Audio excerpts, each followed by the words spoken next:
to keep thee in all thy ways. They shall bear thee up in their hands, lest thou dash thy foot against a stone. Thou shalt tread upon the lion and adder. The lion and the dragon shalt thou trample on the feet. Because he hath set his love upon me, therefore will I deliver him. I will set him on high, because he hath known my name. He shall call upon me, and I will answer him. I will be with him in trouble.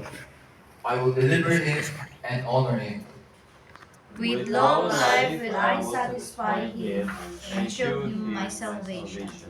Amen. Praise the Lord. So tayo po ay talago sa sa opening prayers.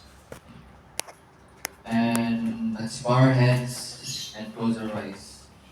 Let us pray.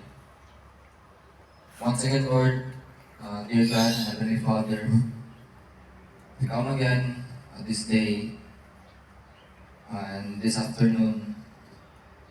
We wanted to thank you, Lord, for the things that you have done, the provisions, the blessings, Lord. We pray to this day, Lord, as we begin,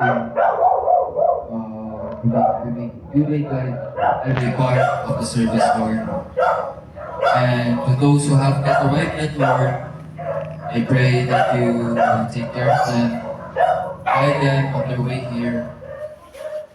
And to those who are sick and not feeling well, please heal them and help them, Lord. Strengthen them.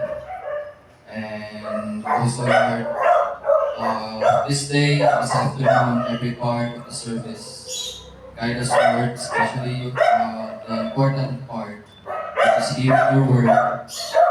Open up our hearts and our minds. Forgive us for the sins that we have committed, Lord. In Jesus we ask. In the mighty name of Jesus we pray. Amen. Amen. Amen. So, Amen. kunin po natin Amen. ang mga songbook, mga homemade songbook natin. Nag-ilaw siya ngayon. Nagtaka ako. Ba't siya nag-ilaw?